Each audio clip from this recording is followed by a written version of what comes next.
दिल्ली के जंतर मंतर से बेहद चौंकाने वाली खबर आ रही है।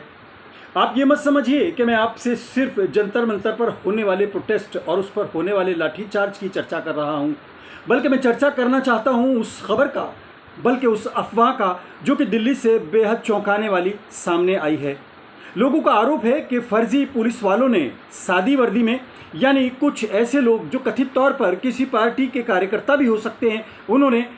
प्रदर्शनकारियों पर न सिर्फ लाठी चलाई बल्कि कानून को अपने हाथ में लिया। ये बेहद चौंकाने वाली खबर है। ऐसा बहुत बार आरोप लगा है कि कई बार प्रदर्शनकारियों के ऊपर कई अलग अलग घटनाओं में कुछ लोगों ने पत्थर मारे हैं, कुछ लोगों ने उन पर लाठीचार्ज करा है, कुछ लोगों ने कानून को हाथ में लिया है। लेकिन दिल्ली से आने वाली इन वीडियोस को आप देखिए, इन आरोपों को देखिए, जिसके बाद ये सवाल खड़ा हो रहा है, क्या दिल्ली पुलिस ने ये लाठीचार्ज किया था या किसी पॉलिटिकल पार्टी के या किसी संगठन के या किसी और दल के लोगों ने, ख़ास तौर से उसके गुंडों ने लाठियां हाथ में लेकर, कानून हाथ में लेकर प्रदर्शनकारियों को न सिर्फ तितर बितर किया है बल्कि उनके सिर फाड़ दिए हैं, उनको जख्मी कर दिया है, ऐसे आरोप हैं। हालांकि इन तमाम बातों के लिए दिल्ली पुलिस ने बाकायदा एडवाइजरी जारी की है और कहा है कि किसी भी अफवाह पर ध्यान न दिया जाए।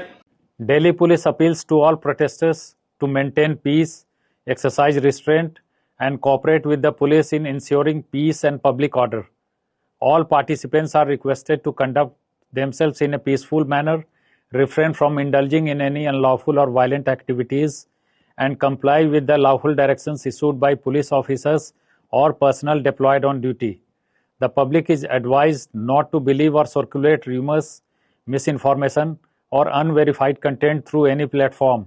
Citizens are requested to rely only on authentic sources of information and extend their cooperation to Delhi police in maintaining peace, harmony, and public order. और यकीनन हम खुद यही कोशिश करते हैं कि अफवाहों को ना फैलाया जाए, लेकिन जिस तरह के वीडियो सामने आ रहे हैं इनकी जांच ज़रूरी है और ये देखना बेहद ज़रूरी है कि ये सादी वर्दी में कौन लोग हैं और क्या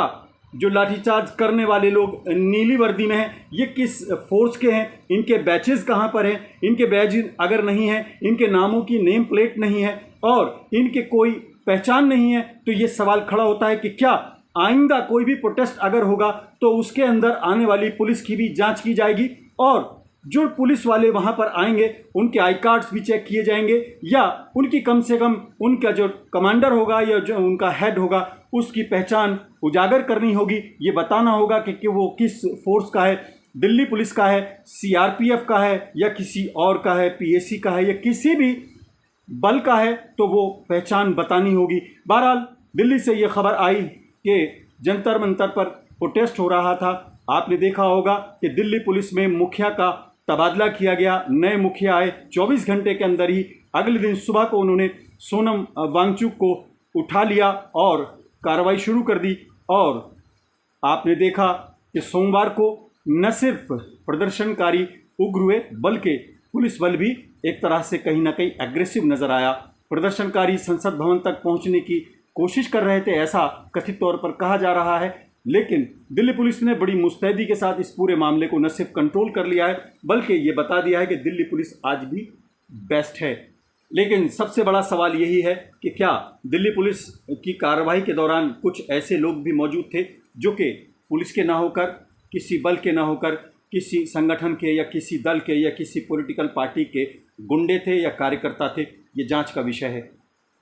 आपसे रिक्वेस्ट है कि इस छोटे से चैनल को सब्सक्राइब कीजिए, अपनी आवाज़ को दूर तक पहुंचाने के लिए हमारा सपोर्ट कीजिए, लाइक कीजिए और इसको शेयर भी कीजिए। आज फिलहाल इतना ही। अपने मेज़बान आज़ाद खालिद को इजाज़त दें।